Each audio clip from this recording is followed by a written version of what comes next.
Students आज हम बात करेंगे कि एक इंसान फिजिक्स तक सफर किस तरह से तय करता है। यानी अगर आप एक इंसान की फितरत की बात करते हैं तो इनिशियली उसके क्वेश्चंस बड़े स्मॉल थे। यानी कि आप यूं समझे कि व्हाट इज फायर, यानी जो आग है ये क्या चीज़ है, इसकी कंपोजिशन क्या है, ये आग बर्न क्यों करती है, क्यों जलाती है। इसी तरह माउंटेन्स जो है, ये इतने इतने बड़े पहाड़, इतनी ज्यादा जो मट्टी जो कि इंसान के लिए सिंपल एक मट्टी थी, ये कहाँ से आई, ये किसने इनको इकट्ठा किया। ठीक है, इसी तरह द क्वेश्चन वाज अबाउट के ये डे एंड नाइट की जो कन्वर्जन है, ठीक है, डे एंड नाइट जो है वो किस तरह से है। इस तरह से इंसान के क्वेश्चंस ये भी थे कि क्या जो अर्थ जो कि चूंकि उस वक्त कम्युनिकेशन या ट्रैवलिंग का इस तरह का कुछ भी जो सिलसिला था नहीं था, तो वो ये भी बात करता था क्या ये अर्थ जो है वो ये फ्लैट फॉर्म के अंदर है, यानी अर्थ जो है वो फ्लैट है, या इसकी क्या शेप है, यानी सर्कुलर फॉर्म के अंदर है, सर्कल है, फ्लैट है, स्फीयर है, क्या है। इसी तरह से उसके ये भी क्वेश्चन थे कि जो सूरज का गुरूब होना, उसका तुलू होना, इसी तरह अबाउट मून के चांद क्या है। तो बहुत सारे क्वेश्चंस ऐसे थे, व्हाट इज वाटर। तो ये इंसानी सरिश्त के अंदर ये चीज शामिल है कि वो इन सब चीजों के जवाब, एक तजस्सुस था जो इन सब चीजों ने उसके अंदर रखा, जिसके जवाब ढूंढने के लिए उसने अपने दिए गए 5 सेंसेस को यूज किया, विच इज कॉल्ड ऑब्जर्वेशन। अब जो ऑब्जर्वेशन से उसने इन सब चीजों को जब ऑब्जर्व किया तो उसने इनके ऊपर कुछ कंक्लूजन दिया, मतलब खुद से कुछ उसने कोई हाइपोथेसिस जनरेट किया कि ये फायर जो है वो इसलिए बर्न करती है कि इसके अंदर कुछ ऐसा मटेरियल है जो कि बाकी एलिमेंट्स के अंदर नहीं है, बाकी चीजों के अंदर नहीं है, तो वो बर्न नहीं कर सकती। अब जब उसने ऑब्जर्वेशन दे दी तो उसको शक था, बिकॉज उसके अंदर शक मौजूद था। उस चीज को वेरीफाई करने के लिए ही सेड कि मुझे कुछ एक्सपेरिमेंट्स भी करने चाहिए। अब जब भी इनिशियली अगर आप देखें लाइक बिफोर 1800 सेंचुरी से पहले या 1800 सेंचुरी से पहले अगर आप बात करते हैं तो science was just based on observation plus experiment. इस चीज को हमने क्या बोल दिया कि दिस इज कॉल्ड साइंस। उसने एक वर्ड साइंस यूज किया। साइंस बेसिकली एक लैटिन वर्ड है जिसका मीनिंग जो कि ड्राइव होता है वर्ड सेंशिया से, जिसका मतलब है नॉलेज। यानी आप जो नॉलेज जब आप चीजों का हासिल करेंगे तो you would call it science. अब साइंस जो है अगर आप देखें तो एक सिंगल सब्जेक्ट के अंदर स्टडी की जा रही थी, which is called natural philosophy. यानी नेचुरल फिलोसफी को आप कह सकते हैं कि कुदरती तौर पे जो चीजें पाई जा रही हैं उनकी लॉजिकल यानी उन रीजन के साथ उनकी वजह को तलाश करना, ठीक है, वो आपकी कहलाएगी नेचुरल फिलोसफी। अब नेक्स्ट क्वेश्चन के जब 18 सेंचुरी से आप आगे जाते हैं तो आप साइंस को 2 फर्दर ब्रांचेस के अंदर डिवाइड कर देते हैं। आप कहते हैं जी अगर आप देखें तो कुछ आपके पास चीजें हैं जो नॉन लिविंग्स हैं, ठीक है, नॉन लिविंग थिंग्स हैं, ठीक है, नॉन लिविंग थिंग्स हैं, जिसको उसने बोल दिया फिजिकल साइंस, फिजिकल साइंसेज, या जनरली मैं इसको अगर शॉर्ट फॉर्म में बोल दूं तो this is called physical science.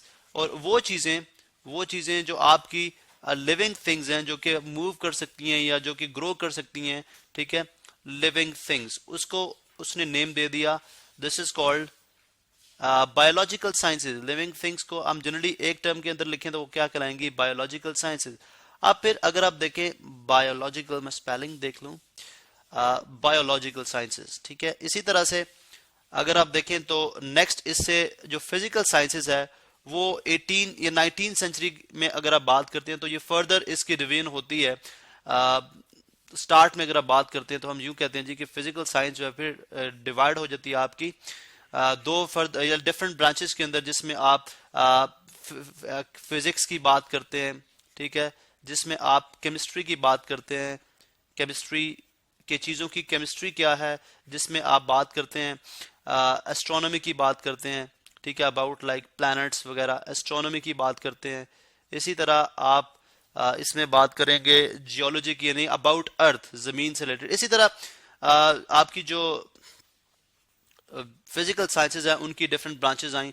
अब जब मैंने फिजिक्स की बात की तो फिजिक्स को इंसान इस तरह से डिफाइन किया है कि सिर्फ वो चीजें जो कि मैटर हैं या एनर्जी हैं, यानी in the form of matter और in the form of energy. जब आप एक मैटर की बात करते हैं या आप एनर्जी की बात करते हैं, ठीक है, तो उस केस में हम बात करेंगे जी कि जो भी चीज मैटर है। अब जनरली मैटर क्या था, इंसान इसको डिफाइन कर दिया जी कि हर वो चीज जो कि जगह रखती है और स्पेस जो कि स्पेस लेती है या उसकी कुछ उसके अंदर कुछ क्वांटिटी कंटेन करती है, वो एक किस्म का मैटर है। यानी जब इंसान ने मैटर को देखा तो मैटर तो उसको मुख्तलिफ हालतों में नजर आया। यानी अगर आप देखें तो एक ह्यूमन बॉडी जो है वो भी एक डिफरेंट मैटर से बनी हुई है, ठीक है, ह्यूमन बॉडी एक डिफरेंट मैटर से बनी हुई है। इसी तरह से आपने देखा जी कि जो जितने भी आपके आई मीन टू से कि जो non living things, human body का जस्ट एक लिविंग थिंग है, लेकिन हम इसकी कंपोजिशन की जब आप बात करते हैं तो ये एक मैटर है, ठीक है, बिकॉज ये जगह भी घेर है और इसका कुछ इसके अंदर कुछ क्वांटिटी भी है। इसी तरह मैटर की जब आप बात करते हैं तो आप कहते हैं जी कि जमीन जो है, अर्थ जो है, इसके अंदर अगर आप देखें तो बहुत सारे मैटर्स हैं। उसने आयरन को देखा, आयरन भी एक डिफरेंट मैटर है, ठीक है। अब जो है उसने कॉपर को देखा, कॉपर एक डिफरेंट मैटर है। तो अब रीजन ये थी कि एक मैटर दूसरे मैटर से जो डिफरेंशिएट कर रहा है उसकी क्या रीजन है, ठीक है, एक मैटर से दूसरा मैटर किस तरह से क्रिएट किया जा सकता है। अब ये जो सारे कॉन्सेप्ट थे ये मैटर के अंदर आए। फिर उसने एनर्जी को देखा। एनर्जी में अगर आप देखें तो उसने देखा जी हीट जो है, हीट इज एनर्जी, हीट एक एनर्जी है, ठीक है। एनर्जी के डिफरेंट फॉर्म्स उसने जो है स्टडी की। आप अगर आप देखते हैं तो लाइट जो है, उसने लाइट को देखा, लाइट भी एक एनर्जी है, ठीक है। इसी तरह से आपकी मैकेनिकल एनर्जी होती है, ऐसी एनर्जी जो कि आप किसी काम को करने के लिए आप इस्तेमाल करते हैं। फिर इलेक्ट्रिकल एनर्जी, उसने इस चीज को स्टडी किया तो उसने देखा जी कि जो एनर्जी है उसके डिफरेंट फॉर्म्स हैं, इलेक्ट्रिकल एनर्जी।